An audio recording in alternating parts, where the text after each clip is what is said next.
Find out what's going on in all of your worlds, what's going on in cannabis research. So, Joel, let's start it with you, man. My name is Joel Stanley. I'm one of 6 brothers in Colorado that developed a high cannabidiol product known as Charlotte's Web. It's been featured in several documentaries.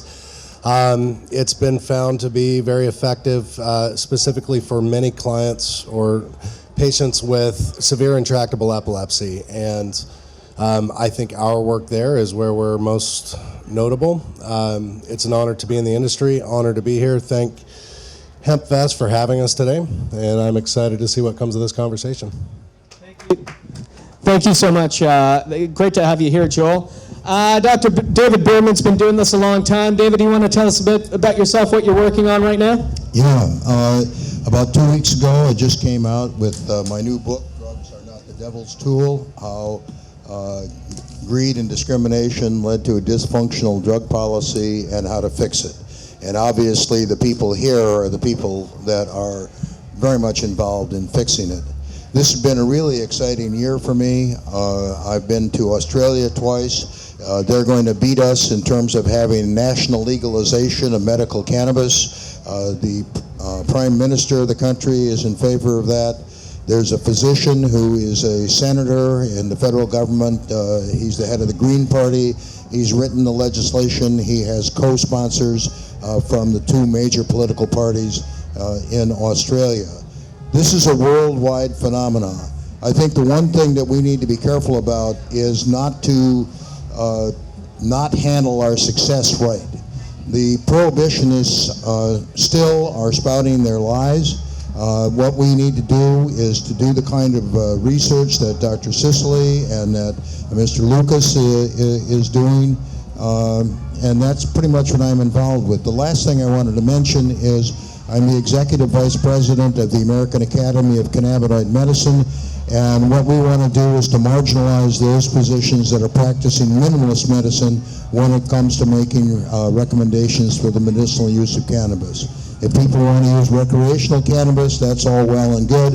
They shouldn't have to manufacture bogus medical problems. There are plenty of people who have real medical problems that benefit from cannabis. Thanks a lot, David. Great to hear all the good work that you're doing. Dr. Michelle Sexton has been at this for a long time as well, getting involved in a lot of the rules, regulations, and some of the standards that we're setting for how cannabis can be grown, produced, and what makes basically the difference between recreational and medical cannabis as well. Michelle, do you want to tell us a little bit about what you're working on these days? Thanks, Philippe. Hello?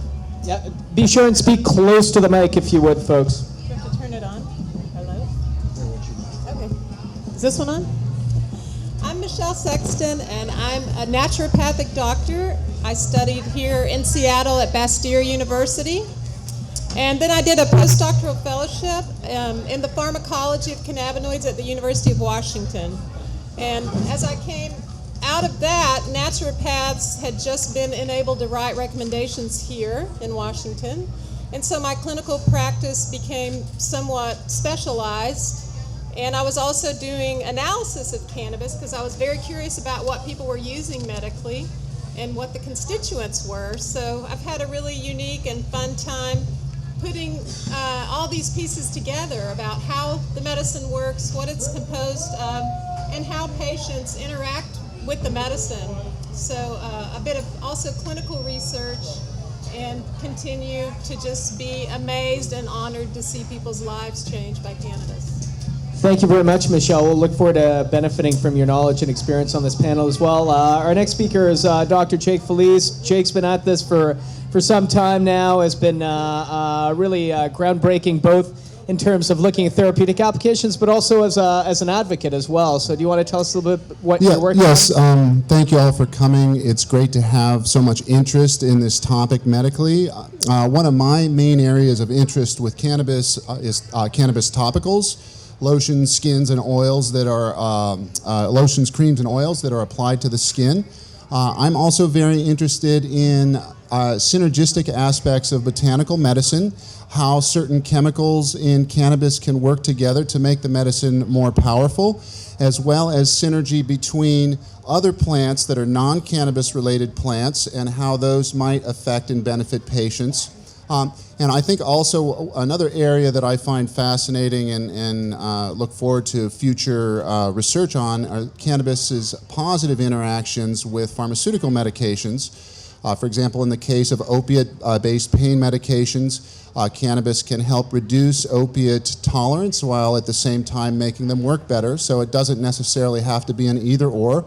And also with NSAID medications, which are things like Advil, ibuprofen, smoked cannabis, there are studies now showing that smoked cannabis actually protects the stomach lining of patients who are taking some of these pain medications on a regular basis. So I'm very interested in all of that. And I personally have a philosophy of the whole plant use. I believe that the whole of the plant is greater than the sum of its parts. And clinically, I focus a lot on pain. I'm very fascinated with the kind of a shift in focus of the nervous system when it's dealing with pain in regards to cannabis. So yes, cannabis has anti-inflammatory properties, it has pain-relieving properties, but it also changes the way our mind thinks about pain and how patients experience pain. So I see that as also an area where I have quite a bit of interest. Thank you all for coming. Thanks a lot, Jake. Thanks for being here. Dr. Sue Sisley is heading up one of the biggest clinical trials of medical cannabis in the U.S. and certainly in a few decades. So it's great to have you here, Sue. Do you want to tell us a little bit about the PTSD study that you're doing and other work that you're doing in terms of research right now? You bet. Yeah, I'm excited to be here. I'm the site principal investigator in Scottsdale, Arizona. We have an FDA-approved trial looking at 4 different strains of smoked marijuana for military veterans with treatment-resistant PTSD. And many of you have been following our saga. We're so grateful for all the dedicated advocates of marijuana research who've been, following this whole odyssey we've been on. If you saw on Weeds 3 with the Dr. Gupta CNN documentary, covered our story very in depth and showed this whole soap opera of us getting terminated from the University of Arizona College of Medicine, not being able to find a home with any university or hospital. It's been a really tough environment, and there's literally a war on science, but not all science. If you want to study the harmful side effects of marijuana or the addiction potential of marijuana, you have no problem getting green-lighted by the federal government. But if you dare say you want to study efficacy of marijuana, you get put into a permanent review process where you generally never emerge. And if it wasn't for an incredible support of the veterans activism around the country, who helped us kick down the doors of the government, where we're finally at a place with this study where we're getting ready to implement. Hopefully in the next few months we'll be starting to screen veteran patients, and we'll need all of your help to get patient referrals, and I'm excited to talk with you more. But I think the important message here is the U.S. government has been systematically impeding marijuana efficacy research in this country for decades, and now it's time to end the final barrier to marijuana research, which is the DEA NIDA monopoly. The fact that all of us have to purchase marijuana study drug from the National Institute on Drug Abuse is an abomination. That monopoly needs to end immediately. Thank you. Thanks, Sue. I'm going to lead off a couple of questions. We're going to leave lots of times for questions to the audience as well, but one of the first things I want to talk to you about with this illustrious panel is CBD. I think that, Joel, you and your family, the success you guys have had with Charlotte's Web, as well as a number of other folks here, including Sue and others who've done research with CBD or looking to do research with CBD, I don't think that there's a lot of doubt anymore that it can be really effective in the treatment of childhood seizure disorder, Dravet syndrome, etc. But on the other hand, we're seeing a lot of kind of almost outlandish claims being made about the theoretic potential of CBD. So I want to separate the truth from fiction. We know that it's working with kids with a seizure disorder, but with adult use, is it all hype? What do you guys think is the potential of CBD? What's real? What's fiction right now in terms of the future of CBD? Yeah, I think our stories, that's a great question. It's something great to point out. People need to know and understand that whether it's CBD, THC, some variation, any given product, one person may respond really well, amazingly, for XYZ disease state or medical condition, and another person with the exact same medical condition may not respond at all.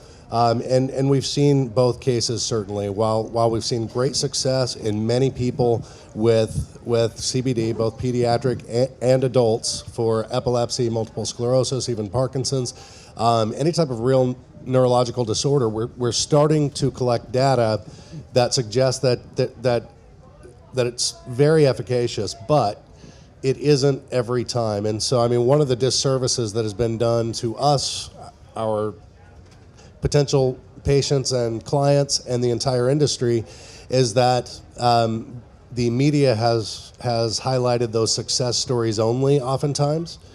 And so a lot of people get it built up in their minds that this is going to be a miracle thing for them when they move to Colorado or move to California, move to Washington to seek these treatments. It's kind of a sad thing when someone uproots their entire life, moves, and then it doesn't work for them. Even though it, may work for a significant number, it doesn't always work, and that is something that's very important to point out. Well, thank you so much for pointing that out, because I think that particularly when you have parents who are leveling all of their hopes on this potential treatment, I think it's fair to let them know that, like any treatment, we're going to have people who respond positively and some that don't. This isn't a cure-all, it's not a panacea, and we got to realize that as well. Anyone else want to talk a little bit about CBD and the potential, David? Well, I really want to go off on somewhat of a tangent. As Mr. Stanley mentioned... You got a mic? Can we get a mic on there? Yep, sorry, go ahead, David. All right. David, try. All right. As Mr. Stanley mentioned, the media rarely gets it right. And as Dr. Sisley mentioned, the government never gets it right. And the prohibitionists have seized on the fact that CBD is non-euphoric. And as we all know, there's nothing wrong with a little euphoria. And the idea that CBD is the magic bullet in terms of seizures is not right. In 1947, we had the first modern research on cannabis, and it was tincture of cannabis. And I'm pretty sure that it had a low amount of THC, maybe 4 or 5%, and probably a little bit higher amount of CBD, maybe 0.5%. And it was very effective with 7 children who had cerebral palsy and had intractable seizures. 5 of the 7 stopped having them. And they suggested that it would be a good idea to do more research. And lo and behold, 57 years later, we did do more research. And I think that that's what needs to be done. And this love affair with CBD ignores what Dr. Felice talked about in terms of the entourage effect, the whole plant. CBD is an important cannabinoid, but there are 60 or 70 other cannabinoids, and there's the effect of the terpenes, and we need to be very careful that the neo-prohibitionists don't take CBD and somehow beat us over the head with something that's very good and turn it into something that is used to subvert whole plant medicine. Thank you very much, David. Jake, did you want to add something? I'm a little bit worried about these CBD-only laws as well. It seems to be missing the point, and a way for prohibitionists to suggest they're helping people without actually striking down the war on drugs. Well, yeah, and that... Are we live here? Okay, good. I think that for me, one of the things with CBD is that there's some confusion in the marketplace about CBD products, and specifically what high CBD products mean. There are CBD products that are derived from whole plant sources. So basically the CBD is pulled from the whole plant, and there are other products where the CBD is isolated so that it doesn't come from the whole plants, and those isolated products do not have, we know now from our very recent study in the Journal of Pharmacology and Pharmacy, There was a study in Israel looking at the dose response curves of whole plant CBD versus single molecule CBD. And what we found is that the whole plant is vastly superior, and part of the reason for that is because of the dosage response curve.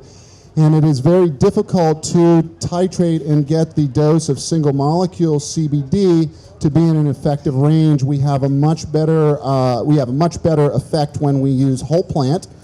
This is supported to a large degree in the literature of pain, where there is a synergy between THC and CBD. Starting in the early 70s is the first time I'm aware of that we've had a combination effect where it's shown that CBD plus THC gives 2 to 4 times the pain relief than just either of the two molecules separately and alone. And then Philippe's other point was an economic one. I think that there is a lot of, shall we say, dubious. The CBD products should be a lot more affordable than they are right now, especially for folks with cancer, some of whom are choosing to do larger doses. I just don't see how 100 milligrams of THC in a topical justifies a $50 price tag. For some of my patients, I would like for them to be using about half of that on any given day. There's no reason that it needs to be that expensive. Cannabis is a weed. It should be affordable for patients. Thank you very much, Jake. I know that Sue wants to add a little something to this. I know that as part of your study, Sue, you guys are comparing high THC, but also THC, CBD in combination. So what are you hoping to find, and what's brought you there? Yeah, I wanted to mention that we're studying 2 different strains of CBD-rich marijuana, and that's the beauty of a randomized controlled trial, is that hopefully we'll be able to collect some objective data on how these veterans will respond. But our hypothesis was that we believed that the 2 CBD-rich strains would perform better and would suppress PTSD more. But the truth is, I think there was some data recently from ICRS showing that the high THC phenotypes of marijuana were best for PTSD. So, and that's what we hear from veterans, that they prefer high THC. So this is the importance of getting this study implemented finally, because we desperately need objective data to answer these questions, data that is hopefully free from human bias and will be able to enlighten us. Thank you very much, Sue. I think that's great to know, and I think a lot of people are excited about this, but it's good to clarify and look through the fog. Talking about the fog, we've just talked about CBD. I want to talk a bit about some of the minor cannabinoids out there as well that are showing great promise right now, and see if you guys have any thoughts or opinions as to what kind of research or what kind of therapeutic potential you guys are seeing for THCV, CBG, CBC, all of which seem to have these kind of wide-ranging applications, but we typically only see in very small proportions in the plant itself. Anyone want to take that on? Sure. Yeah, go ahead, Joel. Kick us off, and then we'll go to Michelle. I'll speak to one cannabinoid specifically that we've seen work really well for some of our non-responders to CBD. So we have a lot of these families, someone's not responding well to CBD, but they may still be dealing with a pediatric and they would like to keep it non-psychoactive. A lot of people don't understand that a lot of the other cannabinoids, really almost all of the cannabinoids, are non-psychotropic. And one of them we've seen is really the same thing as THC. It's just a biological precursor to THC, and that's a THC acid, THCA. It's a little bit more difficult to make. It's not quite as stable. So there are a little bit of issues on the market as far as keeping these types of products viable and available. But we've seen THCA work significantly in some of the same patient population we've seen in Colorado that has been using CBD or Charlotte's Web, as you've seen in the stories. Now, just a quick follow-up question before we go to Michelle. I've seen THCA. Of course, we all know that THCA is the acid form of the plant. It's what's found in raw cannabis before you heat it or convert it through smoking or otherwise. I've also seen it crystallize, which look quite beautiful as well. So what are your experiences with proper sources of THCA? Are people juicing? Are they finding it through crystallization or otherwise? I think you can find it several different ways. The way that we prefer to do it, the way that I've found that it's the most stable, and we're actually still doing ongoing stability studies tests. So you basically set something aside or set it under certain conditions. Our quality control team does a great job doing that. But what we found is you bring it to an oil first, and then you suspend it in a carrier and just keep it cool, keep it out of UV light, and in general, it's going to keep for a decent period of time. The thing that I worry about juices, I think that they're great, but the availability of it and the reproducibility of it just isn't there yet. It's not that it can't be in the future, it just isn't there yet. And so we break it down to an oil, and part of the problem with that is you have to have some significant investment in distillation technology, vacuum technology, things like that. But it's not impossible. It's actually not terribly difficult to do. And I think that the industry is really, hopefully starting to look at it more, and we're going to see more of those products available that are that have quality control and consistency. Excellent. Thanks, Joel. Michelle, do you want to add something to our discussion on THCA or some of the other minor cannabinoids?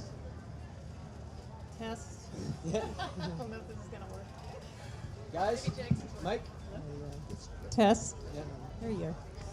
Well, I just wanted to say just a bit about biodiversity, because that's really what Philippe is talking about, and that's what we're also talking about when we talk about CBD.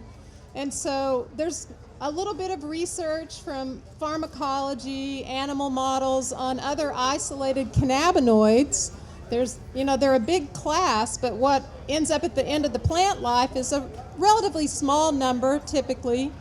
But we have selected these mutant THC producers for so long that, we've really limited maybe the full benefit of the plant.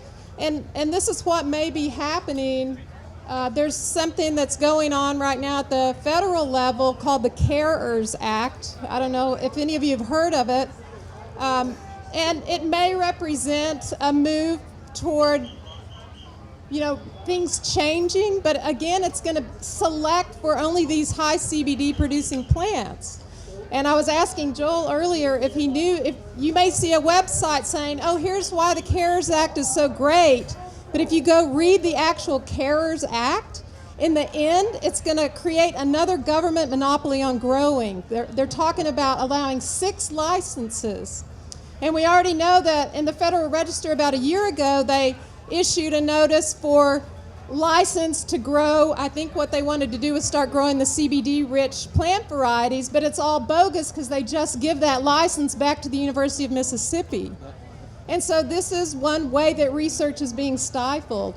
But we really need biodiversity. And so we need a lot of people growing cannabis, and we need people saving the male population, because the males are carrying the genetics. This is Mary John.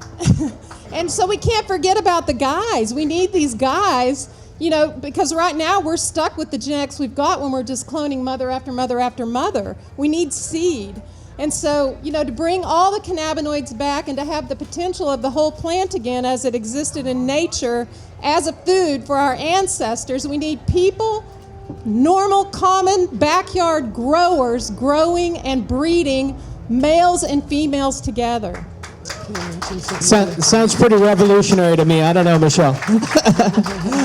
Sue, do you want to add something to that? I want to add that Dr. El Soli, he's the head of the University of Mississippi facility that grows for NIDA. He just announced that he's isolated the 138th phytocannabinoid. So the notion that what everybody's talking about here, this plant is so phenomenally complex. But the fact is, the hypocrisy of NIDA, that NIDA refuses to submit their drug master file to the public. So we're buying marijuana from them within the next few months, but the only information we get about this study drug is what is the ratio of THC to CBD. We won't know anything else about the environment that it's grown in, the various other cannabinoids, the terpene profile. Nothing is distributed. There's no transparency with the public, yet they accept accept millions and millions of taxpayer dollars. I think this is an outrage that we all should be angry about and demand this information. If anyone here is a lawyer and wants to submit a FOIA request to obtain that, we would join you in that. I appreciate it. Yeah, I just want to thank you. Here. I just want to add that there isn't a single drug you'd research or do clinical trials in the U.S. without a DMF or a drug master file. If you're doing research on aspirin, you get a drug master file. You're doing research on opiates, you get a drug master file from the manufacturer. This is something that needs to happen in every other case, and the government's exempting itself from that responsibility. Maybe that's a good time to go back to you for a minute, Sue, and see how your current challenges are in getting access to research-grade cannabis in the U.S. Your study has been ready to go for quite some time. My understanding is that right now you guys are waiting up a bit on NIDA to finally get some CBD plants going and to make available what you guys are requesting. Do you want to talk a little bit about that? Yeah, apparently they've never grown CBD-rich marijuana, so it's a big challenge for them. Now we're going on 17 months of waiting for marijuana study drug. I have an empty safe back in Scottsdale waiting for the study drug to arrive. They keep promising every few months that it'll be there, but at this point, the closest they've been able to get, we've requested a 12% THC, 12% CBD, a 1-to-1 ratio that millions of other growers around the world already have access to, and yet they can't produce that. They just notified us recently that they've got about a 7%, and yet they hold a monopoly through the Controlled Substances Act that says they are required to provide a continuous an uninterrupted, adequate supply of marijuana for scientists. We've already proven over and over again that they have not been able to fulfill scientists' requests for these various specific phenotypes. I would say, more and more proof that this monopoly is incompetent and needs to be ended. I wanted to take off on that. I mean, I can't match Sue's indignation because she's been in the spotlight for several years now, but what our government has done is shown the failings of the United States of America. I was talking to an entrepreneur the other day and said, yeah, we're going to produce our cannabinoids in Canada. Now, I'm sure that Canada has its own warts and problems, but this policy of our federal government is un-American and it's unconstitutional. And I'm not the only one that thinks so. In the Gonzalez versus Raich case, there were 3 dissenters. And you wouldn't think that there would be these 3, Sandra Day O'Connor, Clarence Thomas, and the late William Rehnquist, never confused for being liberals. And recognize that states' rights isn't just for racists anymore. There is no federal allowance for them to control the practice of medicine. The practice of medicine, per the 9th and 10th Amendment to the Constitution and the 1925 Linder versus the United States, has said that medical policy, medical regulations are the purview of the states. And what the federal government has done is they've hijacked this and said, oh no, this is interstate commerce. The people that we are up against here are the oil companies. And if any of you watched the Rachel Maddow documentary on the Iraq War, you know that the oil companies started planning that war before George Bush got the nomination. And it was the petrochemical industries that were responsible for the Marijuana Tax Act. I'm proud to say, and surprised to be saying it, that the American Medical Association testified against the Marijuana Tax Act. I mean, if you take a look at the science, if you take a look at the data, if you take a look at the seriousness of people like Mr. Stanley, Dr. Sisley, all the people up here on the thing, Dr. Sexton and Dr. Felice, we are trying to go at this in a scientific way, and the government and the neo-prohibitionists and even our friends like Rand Paul and Cory Booker, who are the co-authors of the CARES Act, are doing their best to throw sand into the machinery, and we need to stand up and say, we're madder than hell and we're not going to take it anymore. Yeah. Thanks a lot, David. I see Jake wants to add a little something to this. Go ahead, man. Yeah, this is the reason I'm saying this is an issue that is passionate for me, and maybe after Michelle might have something to say on this as well. I'm also concerned, Sue had mentioned that the federal lab that grows the cannabis in Mississippi is only reporting on 2 chemicals. For those of you, has anyone in here ever smoke I-502 flowers? Good. I'll tell you why, in my opinion. There are over 200 accepted compounds that the state has said these are accepted compounds that can be sprayed and applied to the cannabis plant. There's a list of those, and I one time made the mistake in a form of saying that those were approved compounds. They are not approved. They are accepted, and the state has a disclaimer. If you are buying or purchasing 502 flowers, there is no record in the law requiring a disclosure of what was sprayed on the plants. I did phone one of Seattle's busiest 502 stores, and I won't mention their name, but they were kind enough to talk to me. But one of the chemicals, for example, that we might be inhaling here at Hempfest is a chemical called fluoramite.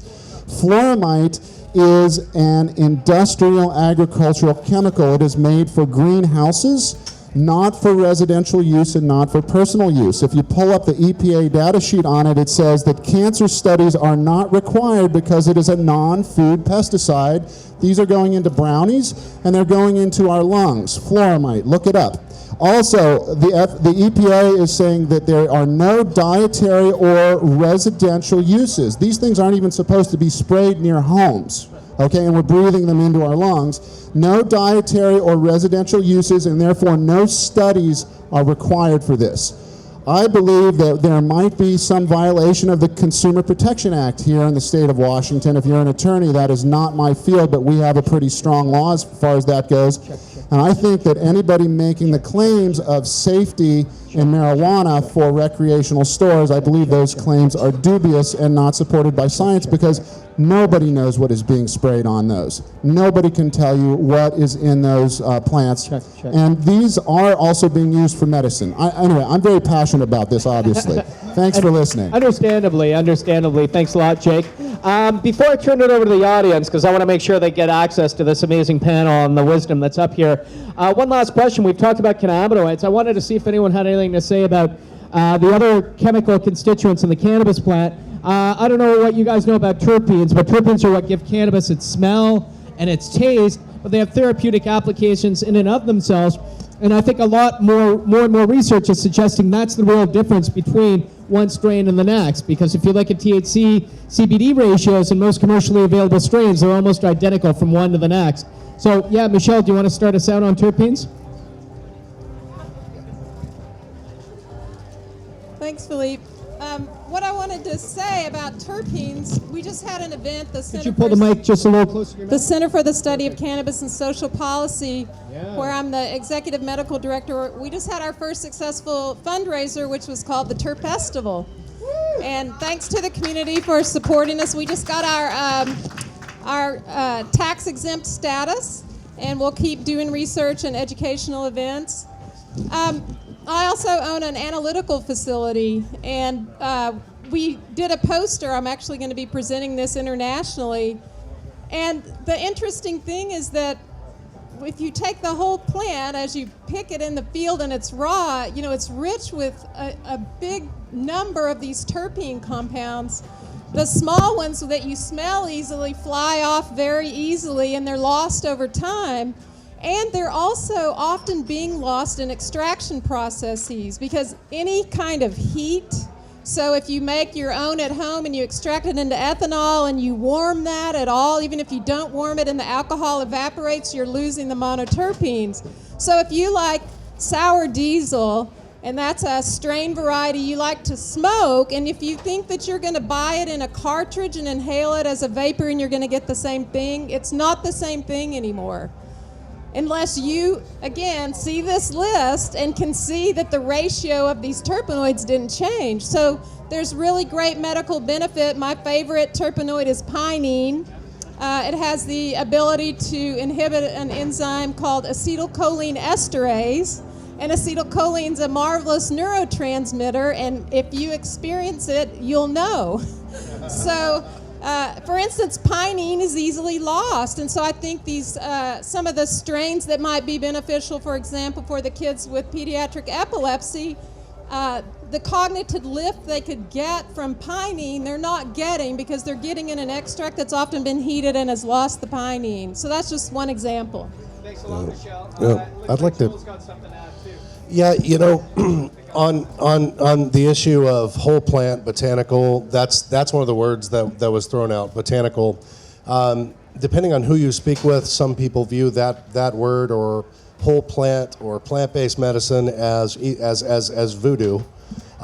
In our current system, one of the battles we're going to have, no matter what law ends up being passed eventually, whether it's CARES, whether it's something better, hopefully,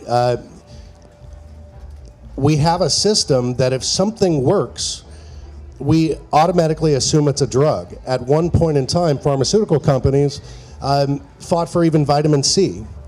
And we have these compounds here that, for all practical purposes, some of them may be less toxic than even vitamin C. But because they're so effective for so many things, at least anecdotally at this point, there's going to be this large push to make sure that it's only a drug. And the problem is botanical extracts that are full of these terpenes, various cannabinoids, hundreds of compounds that have this barrage of an effect that's better than the single compound form of them. They don't really make it through that drug approval process, but that's the way that a lot of people are going to try and push this. And I think it's very, very important to understand and mention that as important as understanding that there's this entourage effect and that these plants, whether we evolved alongside them or they were created for us, whatever you believe, it's good science to believe that they match our bodies in whole plant form, and we don't have a system that is adequate to allow this plant to go through the approval process for specific disease states. And that's going to be a problem in the future, and I think you guys know a lot more about that than me, but I just wanted to bring it up. Excellent. Jake, do you want to add something? Yes, that's a really good point, and this is something that I want everybody to pay attention to because it is important. The FDA considers single molecule drugs to have a different regulatory class than botanical drugs. I just pulled up on my phone the white paper on it. I have this, if talk to me afterwards, I can text it to you or email it to you. This is a publication from the FDA, and I'll just quote it here real quickly. FDA finds it appropriate to apply regulatory policies that differ from those applied to synthetic, semi-synthetic, or purified chemically modified drugs. And it goes on to say that when there is a discrepancy in the approval process between a botanical drug and a single chemical drug, that if it is a botanical, the FDA is urging them to use the botanical guidelines, and they are much less stringent than those for single molecule drugs for a couple of reasons. One, in general, single molecule drugs are much more toxic than marijuana. So with any kind of a drug, we're looking at a risk-benefit profile. The risk of using cannabis is potentially very low. The benefit is potentially very high. And further, at the end of this document, there's a wonderful flow chart. The FDA even considers it plausible for there not to be any clinical trials for botanicals because of their history of safety. And yes, there are dangerous plants. That's not what I'm saying. But the idea that there is biological plausibility with a plant because of its low toxicity can precede the epidemiology and the studies. So a plant, from a perspective of science, is different than a single molecule drug. Why? Because there are more types of cannabis than there are types of dogs. How are you going to study 150 different things, let alone 500 different things? And our government and the FDA are in concurrence with this. Thank you. Hang on to that thought, David, because we've only got 5 minutes. I want to make sure we get some questions from the audience, but maybe you can take the first question. Here you go. I recently unintentionally produced a set of seeded plants, only to realize on smoking them what we had lost by going to Sensimilla Farms. Has anybody done any work on the difference between using medicinally and recreationally seeded versus non-seeded plants? I really didn't realize how the high was changed and how familiar it was to me once I used it again. Well, it keeps you on your toes because the exploding seeds, that's for sure. But No, I just remember that it was a lot more fun. Oh. I'm just remembering that it was a lot more fun when you used to get that weed from Mexico in a bag and you had to take the time to pick out all the stems and the seeds. And it made you laugh. Yeah, that's a great point, and I think it's something we should look at. You should talk to Kevin Jodrey about that. Kevin Jodrey, she's suggesting you talk to Kevin Jodrey about that. I've got a question over here. Recently spent some time with a friend who has a 12-year-old daughter diagnosed with brain cancer, inoperable, and she was going on to try cannabis because nothing else was working, and I was going to grow something to help her, and now I'm seeing that maybe that's not possible. I know she would be taking a tincture, and it'd have to be, would I need a machine like this, or could I just buy some seeds and help her? It seems more complicated, so I just wanted. Yeah, unfortunately, it does seem complicated. If you like to grow, you should go for it, and you can find a way to use it. But there's also a lot of products, out there already. Yeah, I think my best suggestion would be there are some great producers and products out there. Make sure they're well labeled. Make sure you see a lab test, not just that people tell you it's lab tested, and that it's tested for more than just THC and CBD, particularly if you're using it for therapeutic purposes. I think that's the least we can all expect from our medicine, is that we know that they're safe and we know what's in them. So any more questions for this amazing panel of doctors, researchers, et cetera up here, so we can pick their brain a little bit? Did you have a question?